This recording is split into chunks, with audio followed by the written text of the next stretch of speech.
Hi అండి అందరికీ welcome back to my channel. నేను మీ శైలేష్. మీ అందరూ ఎలా ఉన్నారు? బాగున్నారా? నేనైతే చాలా బాగున్నాను. మీరు కూడా బాగుండాలని మనస్ఫూర్తిగా కోరుకుంటున్నాను.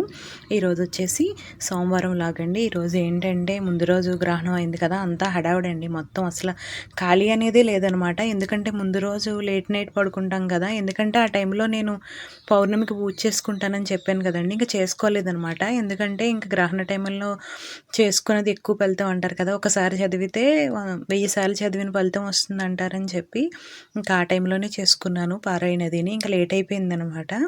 ఇంకా చాలాసేపే ఉండిపోయి మ్యాక్సిమం ఇంకా హాఫ్ అన్ అవర్లో అయిపోతుంది అనగా అప్పుడు ఇంకా మళ్ళీ మార్నింగే ఇంకా లేవలేనేమోనని భయమేసి ఇంకా మా వారంటే ఇంకా పడుకున్నానండి. ఇప్పుడైతే ఇంక మార్నింగే మళ్ళీ ఎప్పుడులాగా ఇంకొంచెం ఎర్లీగా లేచి తెల్లవారుజామునే లేచాను. ఎందుకంటే వీళ్ళకి క్యారేజీలు ఇవ్వాలి, ఇవన్నీ కడుక్కోవాలి, చాలా పని ఉంటుంది కదా. ముందే కంగారుగా అనిపించింది, కాకపోతే కొంచెం నిద్ర సరిపోలేదనమాట.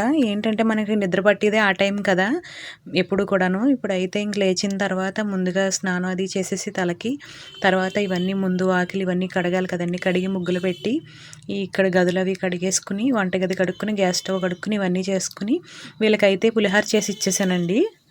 దేవుళ్ళని అవి కడుక్కుని అప్పుడు తర్వాత మా వంట స్టార్ట్ చేసుకున్నానండి. మొత్తం పనే అనమాట, ఇంకా మామూలుగా కాదు. చాలా టైం పట్టేసింది ఇవన్నీ కడిగేటప్పటికి. చేతులు కూడా నొప్పి వచ్చేసాయి అనమాట. అన్నీ ఒకదాని వెనకాల ఒకటి చేసేసుకోవాలి కదా. నార్మల్గా అయితే కొంచెం నెమ్మదిగా చేసుకుంటాం కదా, కానీ ఇప్పుడు అలా కుదరదు కదా, మొత్తం అన్నీ చేయాలి. దానికి తోడు వేసిన దర్భగడ్డి ఇవన్నీ కూడా తీసుకోవాలి కదా, ఆ డబ్బాల మీద ఇవన్నీ కూడా తీసుకుని చాలా టైమే పట్టిందండి. ఇంక ఈరోజు ఇంక ఇవన్నీ ఇంక లాస్ట్ వంట ఏం చేశానంటే, వీళ్ళకి ఎలాగా పులిహార కింద చేసి ఇచ్చేసాను కదా అని బెండకాయ పులుసు కింద పెట్టేశాను అనమాట. టేస్ట్ ఎలా ఉంది అంతా హడావుడిగా పెట్టేశాను. ఇంకంతా అయిపోయాక చూస్తున్నాను ఎలా ఉందో, ఉప్పు అది సరిపోయిందా లేదా ఏంటని. ఈ పనులు చేసిన మీదట ఎలా వస్తుందో ఏంటో, టేస్ట్ బాగుందో లేదా అని చూస్తున్నాను అనమాట.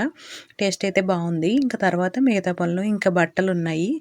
ఇంకా అలా సరిపోయింది. ఈ రోజంతా అసలు ఖాళీ లేదనమాట. సాయంత్రానికి అయితే ఇంకా మొత్తం బాడీ పెయిన్స్ వచ్చేసేయండి. ఇంకా మామూలుగా కాదు. అంటే కూడా హడావిడిగా చేయడం వేరు, నెమ్మదిగా చేసుకోవడం వేరు కదా, అందువల్ల అండి. ఇంకా తర్వాత అయితే ఈరోజు కూడా వినాయకులు వచ్చారండి. అయిపోయి అనుకున్నాం మేము. మెయిన్ వినాయకుడు అట నాకు తెలీదు, కానీ చాలా బాగున్నాడనమాట ఆయన. ఏంటంటే పెద్ద విగ్రహం, దాంతోపాటు ఈ బొమ్మలు ఇవన్నీ కూడా తీసుకొచ్చారనమాట. మ్యూజిక్ ఇవన్నీ కూడా చాలా బాగుంది. చూస్తుంటే భలే అనిపించింది. ఆకాశంలోకి వస్తుంది ఆ లైటు, ఏంటో తెలియదు కానీ మరి దాని పేరు. నాకైతే భలే అనిపించింది. పిల్లలతో పాటు నేను పిల్లని అయిపోయాను అనమాట అవి చూస్తూను.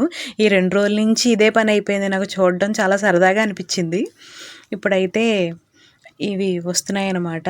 ముందైతే వేషాలు వెళ్ళిపోయాయండి. అవన్నీ కూడా ఇవేంటి ఎద్దులు, గొర్రెగేదెలు ఏవో అంటారు కదా, అవి అవన్నీ కూడాను బుట్ట బొమ్మలు పెద్దవి ఇవన్నీ కూడా వచ్చాయన్నమాట. క్లియర్గా తెలియట్లేదన్నమాట. లైటింగ్స్ వల్ల కొంచెం కొంచెం కనిపించాయి. ఇక్కడికి అంటే లాస్ట్ ఇక్కడే కదా కలిపేది, ఇంకా అన్నీ తిరిగి వస్తాయి కాబట్టి మాకు చీకటే పడిపోతుంది. మనం అక్కడికి వెళ్ళి చూస్తే కనుక ఇంకా బాగుంటాయి. చాలా బొమ్మలే వచ్చాయి, బాగున్నాయి. పిల్లలు చూస్తే బాగా ఎంజాయ్ చేస్తారనమాట, అంత బాగున్నాయి. అవి వెళ్తున్నాయి అన్నమాట. ఇంకా ఇవి వెళ్ళి కాలువలో కలిపేస్తారు. ఇంక ఇప్పుడు కూడా వెళ్తున్నాయి, అవి డ్యాన్సులు చేస్తున్నాయి. అదే మెయిన్ సెంటర్లు ఉంటాయి కదా, అక్కడ కూడా ఇవి డ్యాన్స్ చేస్తున్నాయి అనమాట బాగాను. వినాయకుడు కూడా చాలా బాగున్నాడండి ఆయన, చాలా అందంగా ఉన్నారు. దాన్ని చిన్న ట్రాక్టర్ టైప్లో పెట్టుకుని తీసుకెళ్తున్నారు. ఇంకా స్పీడ్గా వెళ్ళిపోతున్నారు అనమాట, ఎందుకంటే ఇప్పటికే లేట్ అయిపోయింది కదా, చీకటి పడిపోయింది.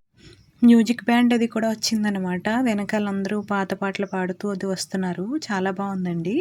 మెయిన్ సెంటర్స్ దగ్గర చూడండి, అవన్నీ వెళ్తున్నాయి. చీకట్లో సరిగా కనిపించట్లేదు కానీ బాగున్నాయి. పిల్లల్ని చూస్తుంటే పరిగెట్టుకు వెళ్ళిపోవడం, ఆ చింపాంజీ అయితే నిజంగా భయం వేసేలాగే ఉందనుకోండి. నేనే భయపడ్డాను. అలా ఉంది నిజంగానే. నా దగ్గరికి వస్తే నిజంగా నేను పరిగెట్టేద్దునేమో, అలా ఉందన్నమాట అది. మా అంబి అయితే అక్కడ రోడ్డు మీదకి వెళ్ళి పక్క నుంచి చూస్తుందనమాట. అది మెయిన్ సెంటర్ కాబట్టి అక్కడ కాసేపు వాళ్ళు డ్యాన్సులు అవి కూడా చేస్తున్నారు. చాలా బాగుంది, బాగా పెట్టారనిపించింది నాకైతేని. పాపం మా అబ్బాయి మిస్ అయిపోయాడు అనమాట. ఇంకా వాడి కోసమనే సగం తీస్తున్నాను, చూస్తాడని, వాడు వచ్చేటప్పుడు లేట్ అవుతుందని. అంటే పిల్లలకి ఇలాంటి సరదాలు ఉంటాయి కదండి, మనకంటే అంత అనిపించదు కానీ చిన్నపిల్లలకే కదా ఇలాంటివి నచ్చుతాయి, అందుకని ఇంట్రెస్టింగ్గా ఫీల్ అవుతారని చెప్పి అదో సరదా అంతే. అగో చూడండి, భలే డ్యాన్స్ కడుతున్నాయి అనమాట. నా వీడియోస్ నచ్చితే లైక్ చేయండి, షేర్ చేయండి, సబ్స్క్రైబ్ చేయడం మాత్రం మర్చిపోకండి. ఇంకా చూడండి, మొత్తం మామూలుగా చాలాసేపే ఉండిపోయినాయి చెప్పాలంటే. ఇంకా ఇంకొక గుడి ఉంటుంది, ఆ గుడి దగ్గర కూడా అయితే మ్యాక్సిమం 1 గంట దాకా అక్కడే ఉన్నాయండి. చాలాసేపే చేసాయి. నిజంగా మా అబ్బాయి ఉంటే అక్కడ వెళ్ళి చూద్దుడు, అదే అనుకున్నాను చాలాసేపు. Thank you guys, bye.